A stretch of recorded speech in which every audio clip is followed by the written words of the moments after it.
teacher wa Jesse John Day and Boarding Primary School esangibwa Engando Mukono District era ge gamu ku masomero ag'amaanyi wano e Mukono ekyo tukyenyumirizaamu nnyo.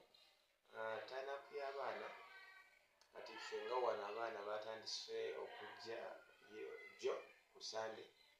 Jjo turn-up teyabadde nnungi olw'ensonga nti amasomero mangi gatandise jjo nga bazadde bazaayo abaana ku masomero ate ne jaamu yabadde mungi n'abasumwa n'enkuba nayo n'etonnya, so abazadde abamu bafunyemu okutaataaganyizibwa naye olwaleero luno Mande abazadde basobodde okukeera era turn-up si mbi bakyajja. Kyemanyi bwe tunaggalirawo olweggulo tunaaba tusobodde okufuna 3/4 population gye tulina. Ensonga endala ey'abasomesa okozesa abasomesa bafudde nnyo naddala taamu ewedde abasomesa bafudde nnyo nga tulina kye tuyita mental health naye ffe buli asomesa gye bali kituufu abakozesa ebiragalalagala abanywa omwenge naye nga tebeebaliriza kitutte nnyo obulamu bwabwe naye wano mu Jesse John ebyo tetubikirizaayo wano mu Jesse John bano banywa mwenge tunywa sigala era ffe tukizuulira nga tukuta kuba oba ogenda kwonoona n'abaana bo bwe tubabeeramu baba bakoppa emize abasomesa gye bakola kuba tulina okutaiminga abaana nga ffe bwe tuli obeerewo nga n'omwana akwegomba naye tosobola kunywa mwenge omwana yeegomba omusomesa omunywaki ow'omwenge, tosobola kukoomoota sigala omwana yeegomba omusomesa akoomoota ki ate nga bya bulabe eri obulamu bwaffe eri obulamu bw'abaana. Nze nkubiriza bukubiriza amasomero ga private okugaba appointment letters. Appointment letters zigabibwa nga omusomesa omaze okumuteeka ku probation kuba kati olunaku olusookera ddala omusomesa ng'omuwadde omulimu tulina ebbaluwa eyo gye tumuwa gye tuyita probation letter.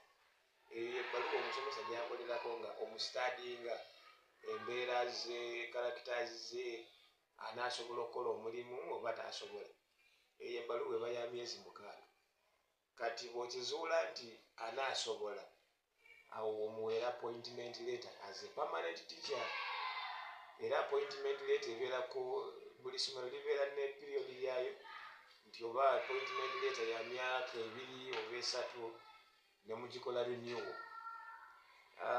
Kati omusomesa waba takoze bulungi eyo probation mugisazaamu era n'atafuna appointment letter naye nga amasomero gonna ngakubiriza abasomesa babawa appointment letters era babawe ne school IDs baleme kuyimirira ku national IDs zokka kuba ne school IDs nazo bazeetaaga mu bifo ebimu katugeze nga UNEB tosobola kugenda national ID yokka era bakusaba ne school ID essomero gy'okolera abampuliriza. Waliwo ensonga ey'okukyusakyusa abasomesa mu masomero agamu era amasomero agamu gabikola. Nze njogera nga ndifeedinga Jesse John tetubikola fe tulina abasomesa abawangadde emyaka kati abamu bakoze emyaka 20 naye omusomesa okukyukakyuka kisinziira ku ki? Number 1 ebizibu ebimu biyinza okuba ye omusomesa nti oba characters ze si nnungi. Ebizibu ebimu babisanga ku ssomero. Number 1 ng'essomero terisasula bulungi welfare nga mbi era abasomesa baba batambulatambula kati ekyo ekintu kikosa omwana. Taamu esooka omwana alabye omusomesa mulala, taamu ey'okubiri omwana n'alaba omusomesa mulala kyokka aba yakamanyiiro oli omusomesa ate ne muyingizaawo omusomesa ki omulala. Oyo omwana tagenda kupiikinga era kimala ne kigenda ne mu bazadde abazadde kibakosa kuba bateekamu ssente zaabwe naye era n'omuzadde buli lwajja n'asanga omusomesa mulala n'akomawo eri taamu n'asanga omusomesa mulala n'omuzadde naye kikola ki naye kimukosa naye abaana babeera tokyadi nnyo era omwana gwe wandisuubidde nti will improve improvement togiraba naye nga effect eva ku kukyusa kukyusakyusa basomesa. So nkubiriza amasomero gonna abasomesa mubasasule bulungi, mubaliise bulungi.